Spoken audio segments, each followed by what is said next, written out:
जय हिंद। मैं सन्नीवर्धन हूँ, ये मेरा छोटा भाई हर्षवर्धन शुक्ला है और मेरा चयन झारखंड लोक सेवा आयोग की परीक्षा में डीएसपी के पद पे हुआ है। मैं झारखंड के कोडरमा जिले से हूँ और मेरी सीरियल वाइज रैंक 26 लगी है और पुलिस सेवा में मेरी रैंक 9 है। मैं आज अपनी स्ट्रैटेजी श्री विकास श्रीवास्तव सर के चैनल डीएसपी की पाठशाला पर आपके समक्ष प्रेजेंट करना चाहूँगा, ताकि 11 जेपीएससी के लिए और आने वाले कैंडिडेट्स के लिए ये थोड़ी बहुत मैं अपनी गाइडेंस को शेयर कर सकूं जो मैंने सीखा है। सबसे पहले मैं ये बता दूं कि मैंने कहीं से कोचिंग नहीं ली है, ये मैंने सेल्फ स्टडी किया है यूट्यूब पे और इंटरनेट के माध्यम से। और इसमें सर के चैनल का बहुत बड़ा योगदान है। उन्होंने काफ़ी सारी चीज़ों को सिर्फ पीटी ही नहीं बल्कि मेंस में भी और काफ़ी ज़्यादा इसमें सपोर्ट किया है हमें। और मैं अपनी ब्रीफ स्ट्रैटेजी शेयर करूँगा। उसके साथ में मैं अपने सक्सेस के लिए अपने पेरेंट्स को, अपने माता पिता को, अपने चाचा जी को, अपने मामा जी को और साथ ही साथ चतरा के एसडीपीओ श्री अविनाश कुमार सर को मैं इसका श्रेय देना चाहूँगा। So now coming with the strategy, prelims की अगर बात करें तो ये पता है कि 2 पेपर होते हैं, जिसमें पहला पेपर होता है जनरल स्टडीज़ 1 का, जिसमें जनरल स्टडीज़ ओवरऑल पूछी जाती है, और दूसरा होता है जनरल स्टडीज़ पेपर 2। GS 1 के पेपर के बारे में बात करें तो एज वी नो कि सिलेबस तो प्री डिफाइंड होता है कि हिस्ट्री में, ज्योग्राफी में इतने सवाल पूछे जाएंगे। मैंने एंशिएंट और मेडाइवल के लिए इग्नू के नोट्स को फॉलो किया था और साथ में कृष्णा रेड्डी सर की किताब को फॉलो किया था, और मैंने मॉडर्न के लिए भी इग्नू के नोट्स और स्पेक्ट्रम को फॉलो किया था। इग्नू की चीज़ें इसलिए सही होती हैं कि जब ओपिनियन बेस्ड क्वेश्चंस में आप अपने बातों को रखते हैं, जैसे गांधी जी के फ्रीडम स्ट्रगल पे क्वेश्चन आया था, गांधी जी के योगदान पे आया था, तो उसमें जैसे कुछ चीज़ें जो वैलिडेटेड हैं, जैसे लियो टॉल्स्टॉय के प्रिंसिपल्स का यूटिलाइजेशन जो गांधी जी ने अपने प्रिंसिपल्स में किया था, तो ये सारी चीज़ें आप वहीं से वैलिडेट कर सकते हैं क्योंकि वो गवर्नमेंट वेरीफाइड रहता है। Then coming to other part, geography के लिए मैंने क्लास 9 की जो एनसीईआरटी की किताब है और क्लास 11 की एनसीईआरटी की किताब है उसको पढ़ा था। कुछ ह्यूमन सेटलमेंट से रिलेटेड क्वेश्चन थे, वो 11th और 12th की किताबों में अलग अलग रेफरेंसेस हैं, मैंने उससे किए थे। और साथ ही साथ माजिद हुसैन सर की किताब को मैंने अपना सोर्स बनाया क्योंकि उसमें कोल और ड्रेनेज और बाकी सारी चीज़ों पे, इवन क्लाइमेट पे बड़ा इलेबोरेट दिया रहता है और वो पुरानी और काफ़ी ट्रस्टेड किताब है। पॉलिटी के लिए मैंने लक्ष्मीकांत सर की किताब को फॉलो किया था और क्लास 11th की पॉलिटी की जो एनसीईआरटी की किताब है उसको फॉलो किया। ऑल्दो देखिए, आप जब रिवाइज करते हैं तो बेसिक अपना जो ब्रशअप करने के लिए लूसेंट की किताब का यूज़ कर सकते हैं। लूसेंट की किताब के बारे में सबसे प्लस पॉइंट ये है कि कम टाइम में आप रिवाइज कर सकते हैं। माइंड यू, इस बार की यूपीएससी की परीक्षा में, आज जब मैं ये वीडियो रिकॉर्ड कर रहा हूँ तो यूपीएससी की परीक्षा में प्रीलिम्स में बहुत से स्टेटमेंट्स ऐसे थे जो कि कहीं ना कहीं मतलब वैलिडेट करने के लिए उनको देखना पड़ता है। और लूसेंट की किताब में भी मैं एक चीज़ बोलना चाहूँगा कि हम डायरेक्टली जंप नहीं करें टॉपिक्स पे।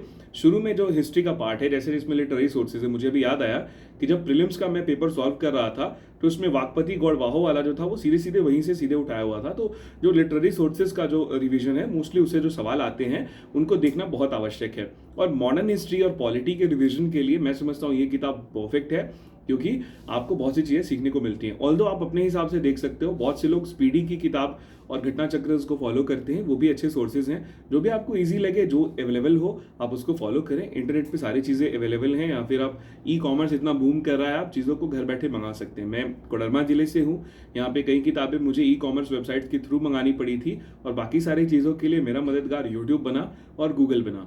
तो thanks to the internet policy of the nation कि हमें इंटरनेट इतना सुलभ हो गया है और हम उसका उपयोग कर पा रहे हैं। Now moving to the another aspect of the point कि साइंस एक बहुत बड़ा एस्पेक्ट होता है, सिर्फ जेपीएससी में ही नहीं बल्कि आमतौर पे जितने भी पीसीएस एग्जाम है, इवन यूपीएससी में साइंस, और वो भी इकोलॉजी को टच करते हुए, जैसे artificial intelligence, machine learning, bio reactors और बाकी सारी चीज़ें, ब्लॉकचेन टेक्नोलॉजी, ये सारे ऐसे जो सेक्शंस हैं, सेगमेंट्स हैं जो कि बहुत ज़्यादा न्यूज़ में आ रहे हैं। जैसे कोविड के वैक्सीन से रिलेटेड जो क्वेश्चंस हैं, एक्सपेक्टेड थे बट नहीं आया। तो ये ऐसा होता है कि वो तो आप नहीं जानते हो, but when you have a knack कि आप जब इकोलॉजी के सवालों से रिलेट कर रहे हो चीज़ों को, तो आप ज़्यादा उसमें एज ले सकते हो। तो इकोलॉजी को अपडेट करने के लिए मैंने क्लास 11th और क्लास 12 की एनसीईआरटी की बायोलॉजी की किताब के लास्ट के 4 चैप्टर्स पढ़े। इवन जो मेंस का एस्पेक्ट था, मेंस में मैं बायोमोलिक्यूल्स पे ही बताऊंगा, मेंस के लिए भी मैंने उसको फॉलो किया था। और इकोलॉजी के लिए आप अगर और अच्छे से पढ़ना चाहें तो इग्नू के नोट्स बड़े अच्छे होते हैं, उनमें कॉन्सेप्ट्स होता है, और वो कॉन्सेप्ट जैसे प्रोडक्टिविटी का एक बड़ा बेसिक क्वेश्चन होता है कि किसकी प्रोडक्टिविटी ज़्यादा है। तो कई बार क्वेश्चन आता है, लोग कंफ्यूज कर जाते हैं, ओशंस में, वेटलैंड्स में, ये सारे कंफ्यूजन होते हैं। आप इनको दूर करने के लिए उसको पढ़ सकते हैं। और एनसीईआरटी काफ़ी एक बेस ग्राउंड का काम करता है। तो जब आप एनसीईआरटीज़ को पढ़ते हैं ना, खास करके बायोलॉजी के पार्ट में, तो आपको एक फर्स्ट हैंड आइडिया मिल जाता है चीज़ों के बारे में। Now moving further, economics. Economics बहुत इंपॉर्टेंट है। इकोनॉमिक्स के लिए जब भी आप प्रीलिम्स की तैयारी करें तो हमेशा याद रहे कि आप इकोनॉमिक्स मेंस के लिए भी पढ़ने वाले हो, तो कॉन्सेप्ट आपका वहीं से बनना शुरू हो जाता है। ऑल्दो इकोनॉमिक्स में आजकल नया ट्रेंड जो बना है उसमें सवाल इन सब चीज़ों से भी आ रहे हैं, जैसे के शिफ्ट रिकवरी, जो 360 सर्वे हुआ था, I360 सर्वे रिकवरी का पॉइंट हो गया, या 6 JPSC में थॉमस पिकेटी की किताब के बारे में पूछा गया था कुछ दिनों पहले। थॉमस पिकेटी काफ़ी न्यूज़ में थे, और इन सब चीज़ों पे ध्यान रखना है आपको। और इकोनॉमिक्स में चूंकि मेंस में पूरे के पूरे एक पेपर के बारे में चर्चा होती है, तो उस पर ज़्यादा फोकस करना है। इकोनॉमिक्स के लिए मैंने एनसीईआरटी को ऑब्वियसली फॉलो किया था, और साथ में एक शंकर गणेश छोटी सी किताब आती है, पतली सी किताब है, मैंने उसको फॉलो किया था इन्फ्लेशन, नेशनल इनकम वाले कॉन्सेप्ट्स को अपने बूस्टअप करने के लिए। ठीक है, now coming to the point, ये एक शॉर्ट वीडियो है इसलिए मैं ज़्यादा एक्सप्लेन नहीं कर रहा हूँ। Now coming to the point कि और ज़्यादा इंपॉर्टेंट क्या क्या चीज़ें इकोनॉमिक्स में हो सकती हैं, तो एक बात हमेशा याद रखें, जो प्रीवियस ईयर्स के पेपर्स होते हैं ना, उनमें से आप ट्रेंड को कैप्चर करने की कोशिश करें। जैसे इन्फ्लेशन के ऊपर, इन्फ्लेशन में अलग अलग होता है, हाइपर इन्फ्लेशन, ट्रॉटिंग इन्फ्लेशन, या फिर इवन जो कर्व्स होते हैं जैसे लाफर्स कर्व, फिलिप्स कर्व या लॉरेंस कर्व, इनको आप जब बार बार पढ़ते हैं ना, तो ये आपका कॉन्सेप्ट सिर्फ, क्योंकि पीटी में ऐसे क्वेश्चंस आ सकते हैं सीधे सीधे, बट मेंस के लिए अब आपको चीज़ें तैयार हो जाती हैं।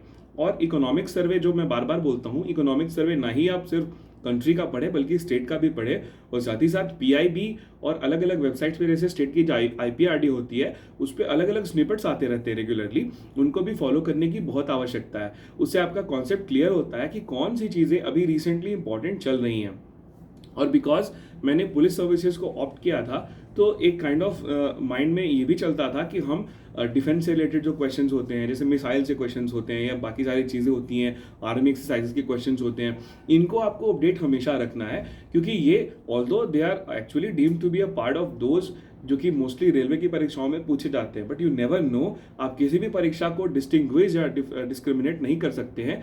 सारी परीक्षाओं में सवालों के जो स्तर हो रहे हैं मोर और लेस एक होते जा रहे हैं, और उनकी कॉम्प्लेक्सिटी बढ़ती जा रही है, इस पर फोकस रखना है। नाउ प्री का मैंने एक पेपर 1 का एक मोटा मोटा कवर किया। पेपर 1 में झारखंड के भी 15 सवाल आते हैं इफ यू रिकॉल, तो उन 15 सवालों में आपको इस बात का ध्यान रखना है कि जो रिसेंट में अवार्ड्स मिले, या रिसेंट के स्पोर्ट्समैन, या रिसेंट के जो पर्सनालिटीज चर्चा में हैं, उनके क्रिएशंस क्या हैं, जो मूवमेंट चल रही हैं, जो सोशल मूवमेंट्स हैं, या फिर अभी रिसेंटली एक स्कॉच अवार्ड हमें मिला था, हमारे स्टेट के एक्टिविटीज़ के चलते मिला था, या हमारे स्टेट के जो इंपॉर्टेंट स्कीम्स हैं, जैसे पोटोहोस योजना, पुटसा योजना, और बिरसा हरित ग्राम योजना, या मीठी क्रांति, ये सारी चीज़ें हैं। रिसेंटली जो फूलो झानो स्कीम आई थी, ब्रांड पनाश क्या है, ये सारी चीज़ें जो होती हैं ना, आपको इनको प्रॉपरली अपडेटेड रखना है। और जब आप पढ़ते हैं ना, तो पॉलिसीज़ के बारे में आपको स्पेसिफिकली पढ़ना है। मैं पेपर 2 पे अब जंप करता हूँ। पेपर 2 का सिलेबस भी प्रीडिफाइंड है।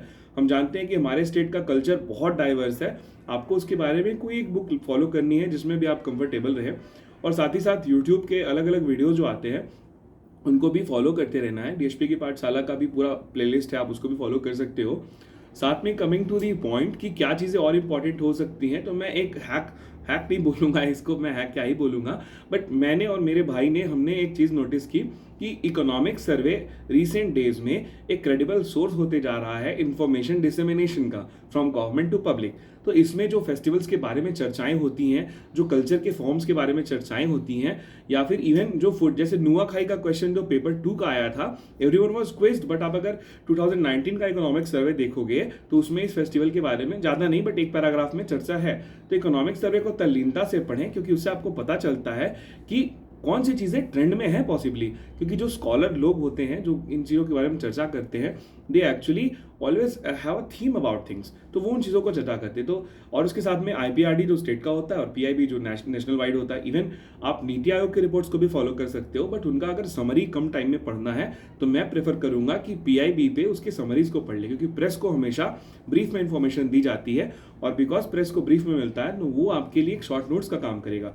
जैसे इसको मैं मेंस के एस्पेक्ट में बताऊंगा आगे कि कैसे मैंने उसको यूज़ किया अपने, स्पेशली मैंने इकोनॉमिक्स के पार्ट में। Now coming to the strategy of mains की स्ट्रैटेजी में मैंने 3 चीज़ें इंपॉर्टेंट की थी। मेरे भाई ने ये चीज़ किया था, वो रोज सुबह 9 बजे मुझे एक टॉपिक देता था और मुझे बोलता था इस पर रैंडम लिखो। ये प्रोसेस लगभग 1 महीने चला, पीटी के रिजल्ट के जस्ट बाद से। और सॉरी पीटी के एग्जाम के जस्ट बाद से, पीटी के रिजल्ट के बाद तो टाइम भी उतना नहीं मिल पाया था। तो पूरे सितंबर और अक्टूबर में मैंने ये रैंडम चीज़ें प्रैक्टिस की। अब इनमें ऑल ऑफ सडन वो क्वेश्चन देता था कि आप एसडीजीज के बारे में लिखे या फिर गांधीयन मूवमेंट के बारे में लिखे, और ये रैंडम चीज़ें होती थी। तो मैं उस समय अपनी स्पीड पे काम कर रहा था, क्वांटिटी पे काम कर रहा था, क्योंकि स्पीड एक बहुत बड़ा फैक्टर होता है। अच्छा, then coming to the elaborate point of it, mains के लिए मैंने आंसर राइटिंग के लिए मोस्टली जो अम्ब्रेला टॉपिक्स होती हैं सिलेबस को, उनको फॉलो किया, और साथ में जो डेली रात 9 बजे अलग अलग वेबसाइट्स पे आंसर राइटिंग चैलेंजेस आते हैं जो कि फ्री ऑफ कॉस्ट होते हैं, उसके लिए कोई पैसे नहीं लगते हैं। आप उन क्वेश्चंस को देखो और ये देखो कि झारखंड में जब आपको 40 मार्क्स के क्वेश्चन पूछे जाते हैं, जैसे फॉर्मेट चेंज होता है, यूपीएससी में जो क्वेश्चंस होते हैं उसमें मोस्टली आपको पॉइंट्स एंड बुलेट्स में रिप्लाई करना होता है, राइट करना होता है, सॉरी। बट यहाँ पे ना 40 मार्क्स का आपका एक पूरी का पूरा एलाबोरेट कैनवस है। आप उसमें जब लिखते हैं ना, तो आप अपनी पर्सनालिटी को, अपनी अंडरस्टैंडिंग को, सबको रिप्रेजेंट कर रहे हैं। तो जब आप इसको शुरू करते हैं, if you actually start to write it, you have to be in a particular sign कि आपको एक इंट्रोडक्शन, एक स्ट्रक्चर, उसके बाद एक कंक्लूजन, या ओवरऑल आपका रिप्रेजेंटेशन है वो कैसा होना चाहिए, माइंड मैप्स को यूज़ करना है, हैंड राइटिंग लेजिबल रखनी है। हैंड राइटिंग कैलीग्राफी की जरूरत नहीं है, नस्तालिक की जरूरत नहीं है, लेकिन आपको इतनी लेजिबल राइटिंग जरूर रखनी है कि the examiner would actually see कि हाँ, this copy is suppose to get a decent marks. आपको पता नहीं होता है कि उस समय लाइटिंग की कंडीशंस क्या है या क्या नहीं है, ऑब्वियसली ये होता है, बट आप कोशिश करें कि आप लिखने की प्रैक्टिस हमेशा जारी करके रखें। जैसे हमेशा मेरे पास एक शीट रहती थी और मैं एक शीट पे कुछ ना कुछ स्क्रिबल करते रहता था, और इसका फ़ायदा मुझे ये मिला कि मुझे एक्चुअली पता रहता था कि जब अगर मान लीजिए कि आप कार्डबोर्ड नहीं ले जा सकते हैं, जो भी चीज़ें हैं, तो आप उसमें कैसे खुद को एडजस्ट करें। खैर, ये तो आप कर सकते हो, 11 जेपीएससी के मेंस में भी कुछ वक्त है, आप बिल्कुल उसको कर सकते हो। Now coming to the point, first paper as we know कि वो लैंग्वेज वाला होता है, जो कि क्वालिफायर होता है, वो आप क्वालिफाई कर ही लोगे, इंग्लिश और हिंदी वाला। देन कमिंग कि आप कौन से लैंग्वेज को चूज करते हैं ऑप्शनल में। मैं हमारे यहाँ खोटा बोली जाती है, बट मैं लिखने में उतना फ्लुएंट नहीं था, इसलिए मैंने इंग्लिश को चूज किया था। तो इंग्लिश लैंग्वेज एंड लिटरेचर अपने आप में बड़ा इंटरेस्टिंग रन रहा था, क्योंकि आप जीएस की चीज़ों को पढ़ते पढ़ते बोर हो सकते हो, but literature you can enjoy. तो मैंने उसमें सबसे पहले हिस्ट्री ऑफ लिटरेचर शुरू किया था। मैंने ब्रिटानिका की वेबसाइट JSTOR को फॉलो किया, और उसके साथ में मैंने एक और बहुत स्पेसिफिक चीज़ फॉलो की थी। बहुत सी यूनिवर्सिटीज़ के पेपर्स होते हैं जो कि PDF फॉर्म में गूगल की फीड में अवेलेबल होते हैं। जब आप उन पेपर्स को पढ़ते हो तो आपको एक पॉइंट मिलता है, माइंड यू कि आप एग्जाम के बीच में ये चीज़ गलती ना करें, जब आपके पास एक्स्ट्रा टाइम हो। जब मैं प्रीलिम्स दे के आया था तो मैं यही चीज़ें करता था, तो उसमें बहुत से इंसाइट्स मिलते थे वहाँ पे। जैसे इंडोलॉजी के बारे में जो विलियम जोन्स के विचार थे, मार्क्स मुलर के विचार थे, और कैसे हम लैटिन, संस्कृत और इंग्लिश इंटर रिलेटेड हैं, ये सब चीज़ें आपको एक्स्ट्रा एज देती हैं। मैंने इंग्लिश में इन चीज़ों को जरूर परफॉर्म किया था और लिखा था। और जो डिज़ाइंस होते हैं इंग्लिश में, ऑल्दो ऐसे कहा जाता है कि एक ट्रेडिशनल सब्जेक्ट है, मार्क्स तो भी नहीं आया है, बट मैंने उसमें भी अपने माइंड मैप्स और मैंने कोशिश किया डाइवर्जेंट डायग्राम्स बनाने का कि भाई लैंग्वेज का जो ऑरिजिन हुआ, लैंग्वेज का एवोल्यूशन हुआ, वो कैसे था। जैसे मिडिल इंग्लिश अपने आप में बड़ा इंटरेस्टिंग एस्पेक्ट है। जब आप मिडिल इंग्लिश के बारे में पढ़ेंगे ना, तो आपको एवोल्यूशन समझ में आएगा कि कोलोनाइजेशन, इंडस्ट्रियलाइजेशन से कैसे इंग्लिश काफ़ी ज़्यादा प्रभावित रही है। नहीं तो ये तो बस एक वेस्ट जर्मन लैंग्वेज का एक पार्ट था, इससे ज़्यादा इलेबोरेट हमारी संस्कृत भाषा ही रही है। बट चूँकि कोलोनाइजेशन हुआ, वो अलग अलग देशों में आए, तो वो अपनी चीज़ों को बोलते चले गए और वो अपनी लैंग्वेज को बताते चले गए। Now coming to the second part, जो कॉम्प्रिहेंशन का पार्ट होता है। अच्छा, बीच में एक पार्ट होता है जिसमें बैलेड, सोनेट, पोइट्री फॉर्म्स, इनके बारे में क्वेश्चन आते हैं। इसके लिए मैं सीधा बता रहा हूँ, 2-3 वेबसाइट्स हैं जो अच्छी हैं, poetry.org और litcharts.org। लिटचार्ट्स पे ना आपको जैसे पोइट्री फॉर एग्जाम्पल, अगर कोई पूछता है पोइट्री क्या है, तो वी कैन से कि it is the expression of certain emotion in form of words. लेकिन अब उन सब स्पेसिफिक वेबसाइट्स पे ना लिखा रहता है directly, it is a literary device. मतलब कितने सुंदर वर्ड्स यूज़ किए जाते हैं, वो काफ़ी स्पेसिफिक और काफ़ी ज़्यादा अच्छे लगते हैं। We can use the word कि उनमें जो ग्रैंडिलोक्वेंसी होती है, इलोक्वेंस होता है, वो अच्छा होता है, तो उससे आपको एक फर्स्ट हैंड आइडिया मिलता है। तो इसके बाद आगे बढ़ने के बाद जब आप कॉम्प्रिहेंशन का पार्ट में आते हो ना, तो कॉम्प्रिहेंशन के लिए आपको पुराने क्वेश्चन सीसैट के जो यूपीएससी के हैं ना, उनको भी देखते रहना चाहिए। इस बार का एक बड़ा अच्छा मुझे कॉम्प्रिहेंशन में मैंने एंजॉय किया था। एक पूरे का पूरा आर्टिकल था कि कैसे हम अपने देश की चीज़ों को ज़्यादा दोष देते हैं और बाहर हम डिसिप्लिन को फॉलो करते हैं, तो वो मुझे पढ़ के भी बहुत अच्छा लगा था। I had enjoyed the English paper, although मुझे एंजॉय नहीं करना चाहिए था क्योंकि इंग्लिश में बहुत ज़्यादा अच्छे से लिखना और टाइम कम पड़ जाता है, लेकिन मज़ा आया था पढ़ के, क्योंकि बहुत समय बाद कुछ अच्छा हो रहा था। और उसके बाद इंग्लिश में फिर उसके बाद मैंने टाइम, जैसा मैंने बताया, मैंने टाइम बहुत ज़्यादा उसमें दे दिया। फिर बाद में मेरे साथ चैलेंज ये हो गया कि मैं लिटरेचर पार्ट को और पोइट्री को टच नहीं कर पाया, मुझे प्रोज टच करना पड़ा क्योंकि वो ज़्यादा ईजी है लिखना।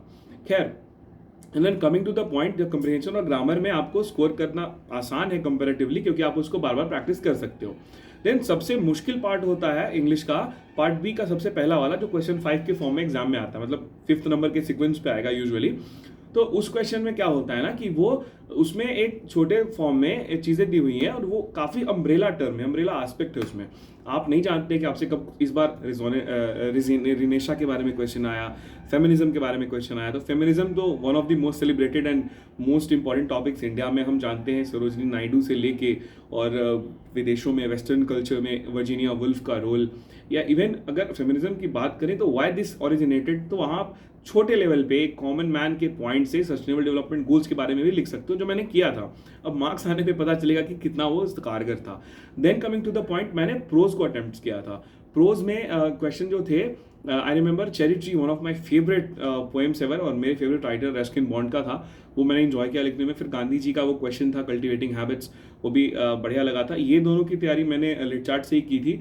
और माइंड यू, आपको बहुत से वेबसाइट्स पे फ्री में समरीज मिलती हैं, उन समरीज को पढ़ने पे आपको नए वर्ड्स और नए लिखने के तरीके मिलते हैं और आप उनको यूटिलाइज कर सकते हो। देन राइटिंग अबाउट एसे, बस ग्रामर आपको सही रखना है, आपको कोई गलतियां कम करनी है, आपको अपनी वर्तनी में कोई गलती नहीं करनी, स्पेलिंग मिस्टेक्स अवॉइड करने हैं, और English will be good to go. Now coming to the GS paper 1, जो कि हिस्ट्री और ज्योग्राफी को कंबाइन करता है।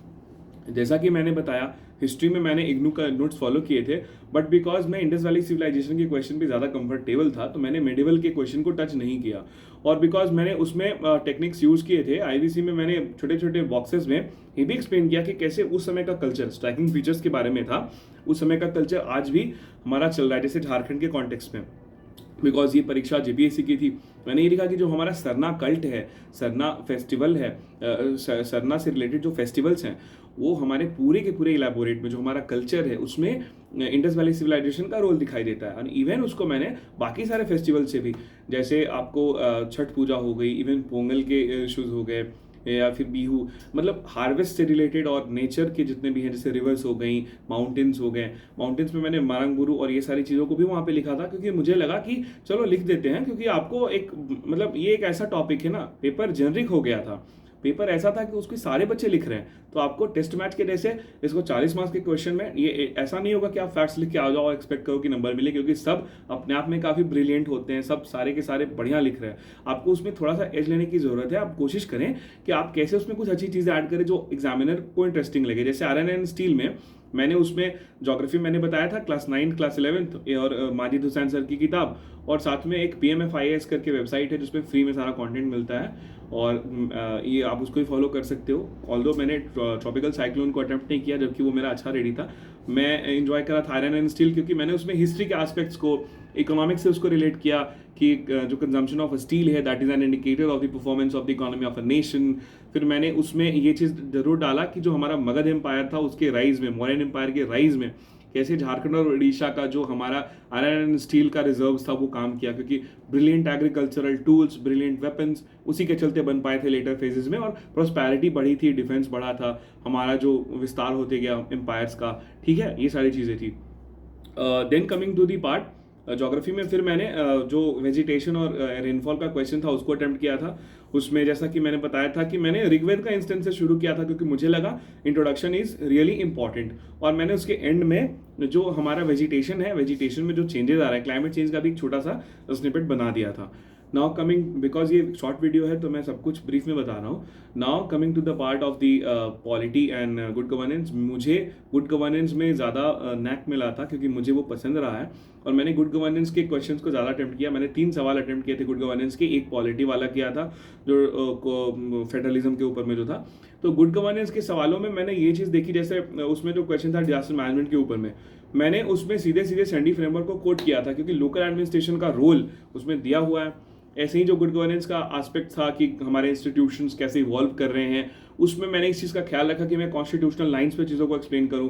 जैसे इंक्लूजन एक पार्ट है गुड गवर्नेंस का, एक साइन है इंक्लूजन। अब इसमें सोशियो इकोनॉमिक पॉलिटिकल ये प्रियम्बल में भी आता है, हम अलग अलग स्कीम्स है, जैसे जनधन आधार मोबाइल स्कीम है, ट्रिनिटी है, जैम ट्रिनिटी से मनरेगा हो गया मेरा, फूड सिक्योरिटी हो गई मेरी, अभी रिसेंटली जो स्किल डेवलपमेंट के बाद जो डेटाबेस बन रहा है स्किल डेवलप्ड लोगों का, वो हो गया, या आत्मनिर्भर भारत के बाद में हो गया। इवन झारखंड में हमारे आर्या स्कीम हो गई, या झारखंड में अलग अलग स्कीम जैसे पीवीटीजी डाकिया योजना, ये भी एक इंक्लूजन का ही पार्ट है। ऑल्दो ये इंक्लूजन और सोशल जस्टिस दोनों साथ में है, और ये जब दोनों चीज़ें होती है ना, गुड गवर्नेंस का मतलब है कि जो अपने प्रिंसिपल लाइन्स हैं उनको फॉलो करना। तो इसको वहाँ पे मैंने टच आउट किया था। और कंक्लूजन पे हमेशा ध्यान देना है आपको। कंक्लूजन बहुत इंपॉर्टेंट होता है किसी भी एग्जामिनेशन में, क्योंकि जब एग्जामिनर आपकी कॉपी चेक करते हैं तो उनका ये पॉइंट है कि स्टूडेंट ने कंक्लूड क्या किया है। आप अगर किसी जैसे गुड गवर्नेंस के बारे में आप लिख रहे हो, then if you go about it कि वेलफेयर स्टेट की स्थापना तभी हो सकती है जब हमारा गुड गवर्नेंस का जो प्रिंसिपल्स है वो फॉलो होते रहे। जैसे एक बहुत फेमस कोट है काफ़ी ज़्यादा थॉमस जेफरसन का कि information is the currency of the democracy. मुझे ये कोट बड़ा पसंद आता है, मैंने पब्लिक एडमिनिस्ट्रेशन में कहीं पढ़ा था। मैं इसको अपने चूंकि टाइम नहीं मिल पाता है तो मैं उसको लिख नहीं पाया था, बाद में मुझे अफसोस हो रहा था कि ये पॉइंट मुझे ऐड करना चाहिए था।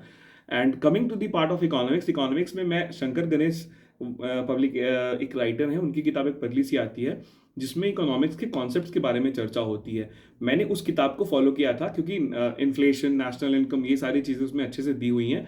There after I had followed another book जो कि संजीव वर्मा सर की किताब है, उसमें इंडिया के कॉन्टेक्स्ट में चीज़ें थी। और साथ में एज यू नो कि क्लास 9, 10, 11, 12 इकोनॉमिक्स के अलग अलग टॉपिक्स होते हैं जिसको आप पढ़ सकते हो इफ़ यू हैव टाइम। लेकिन आपको बेसिक ध्यान रखना है कि आपको मोस्टली उसको करंट से रिलेट करना है। जैसे एग्रीकल्चर का क्वेश्चन था, एग्रीकल्चर रिफॉर्म्स के ऊपर में, इस सवाल में मैंने बहुत से स्कीम्स को और बहुत से जैसे एग्जाम्पल के तौर पे रिसेंटली जो हमारा आत्मनिर्भर भारत आया था उसमें एक पर्टिकुलर एग्रीकल्चर इंफ्रास्ट्रक्चर फंड था 1 लाख करोड़ का, उसको भी रखा। जैसे हमारे झारखंड में जो अलग अलग एसएचजीज हैं, जैसे अभी रिसेंट जो पलाश ब्रांड है, फूलो झानो स्कीम है, इन सब चीज़ों में भी कहीं ना कहीं इन सब पॉइंट्स को ऐड किया जा रहा है कि फूड सिक्योरिटी जैसे फेमस एक पॉइंट है जिसको हम कहते हैं ना कि दीदी बाड़ी योजना या किचन गार्डन का स्कीम, या हमारे समग्र शिक्षा अभियान में भी जो अलग अलग पॉइंट्स है, अलग अलग जो गवर्नमेंट स्कूल्स हैं उनमें भी किचन गार्डन का कॉन्सेप्ट है। तो ये सारा चीज़ क्या है, न्यूट्रिशनल सिक्योरिटी की तरफ जा रहा है। Nutritional security is also one of the most important aspects of how the agriculture is performing in a nation. जैसे एग्रीकल्चर से मैं ऐसे भी बहुत ज़्यादा इंप्रेस था क्योंकि मैंने देखा 3.4%, 3.9%, कोविड में जब सारी चीज़ें नेगेटिव जा रही थी, एग्रीकल्चर वॉज गोइंग अपवर्ड्स। और मैं कोडरमा जिले से हूँ, यहाँ पे नेट जोन एरिया कम होते जा रहा है। तो ये चीज़ है कि हमें एग्रीकल्चर पे फोकस करना है। जैसे हमारा झारखंड सरकार का एक फेमस बड़ा स्कीम है आर्या स्कीम, जो कि attracting rural youth to agriculture. उसके अलावा हमारी जो मीठी क्रांति योजना है, ये सारी चीज़ जब आप कोट करते हो ना तो आपका आंसर अच्छा होता है। सिर्फ सिर्फ उन्हीं स्कीम्स पे नहीं, उसके अलावा भी स्कीम्स हैं जैसे कुसुम योजना कुसुम योजना में जो सोलर पंप्स हैं उनका एक बेसिक फंडा यही है कि जो रिन्यूएबल सोर्सेज ऑफ एनर्जी है उनको हार्नेस करके प्रोडक्टिविटी कैसे बढ़ाई जाए। और बिकॉज हमारी कंट्री का जो लैंड एरिया है वो लिमिटेड है और पॉपुलेशन बढ़ रही है और क्लाइमेट चेंज भी हो रहा है, तो उसमें एग्रीकल्चर को बेस्ट करने की ज़रूरत है। Now coming to the point about science, देखिए साइंस का जो पार्ट है ना वो इसलिए इंपॉर्टेंट हो जाता है क्योंकि साइंस में वर्ड लिमिट होता है।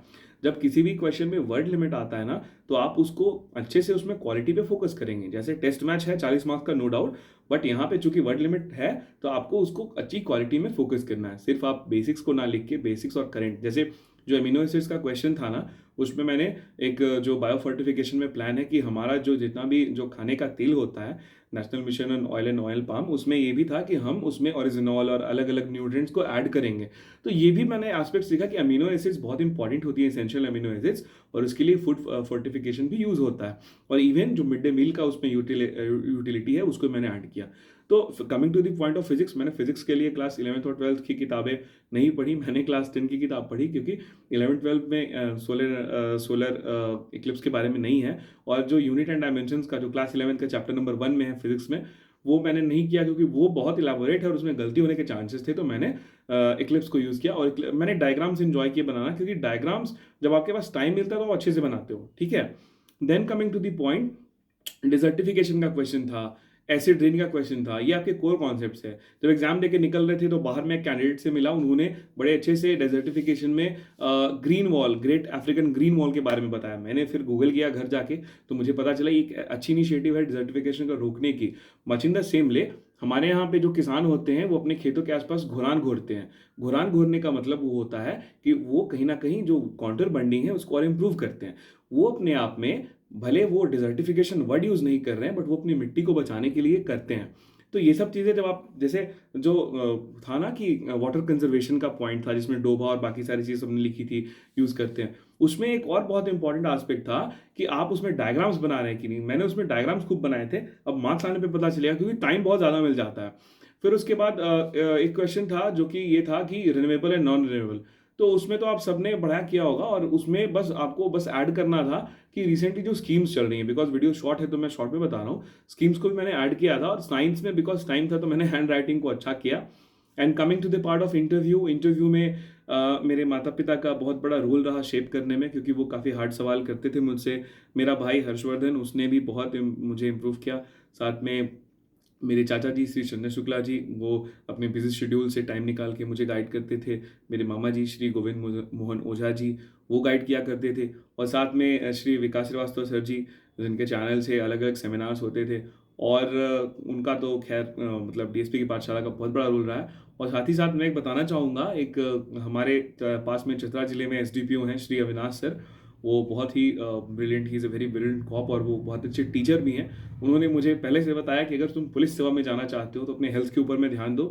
और चूंकि आदमी काउच पोटैटो बन जाता है एग्जाम के ड्यूरेशन में, इतना लंबा होता है, आपको लिखना होता है, पढ़ना होता है, तो हेल्थ पे ध्यान नहीं होता है। बट ट्रस्ट मी, हेल्थ पे फोकस करना बहुत इंपॉर्टेंट है। तो उन्होंने एक चीज़ बताई थी कि इंटरव्यू की जब डेट आ जाती है ना तो इंटरव्यू के डे तक खुद को एक पुलिस वाला समझो, लेकिन आप हम्बल नेचर अपना मेंटेन रखो। मुझे जितने भी लोगों से गाइडेंस मिली है मैंने यही सीखा है कि हम्बल होना सबसे इंपॉर्टेंट है क्योंकि आप सीख रहे हो और जब आप सीखते हो तो उस चीज़ को जब अपने पन्नों पे रिप्रेजेंट करते हो तो वो आपके आंसर को बेस्ट बनाता है। एग्जाम में सक्सेसफुल होना नहीं होना ये बात की बात होती है, प्रोबेबिलिटी भी होता है। बट आप अगर एक बेस्ट सिटीजन बनोगे ना तो फ्यूचर में आप एक बहुत अच्छे ब्यूरोक्रेट, बहुत अच्छे सिविल सर्वेंट ज़रूर बनोगे। तो ये मेरा एक शॉर्ट वीडियो था, ऑल्दो ये शॉर्ट तो नहीं रहा बट मैं कोशिश करूँगा कि फिर से मैं प्लेटफॉर्म पे आऊँ और जो भी चीज़ें मैंने सीखी हैं वो समझाऊँ। So thank you so much sir for giving me this space. जय हिंद सर।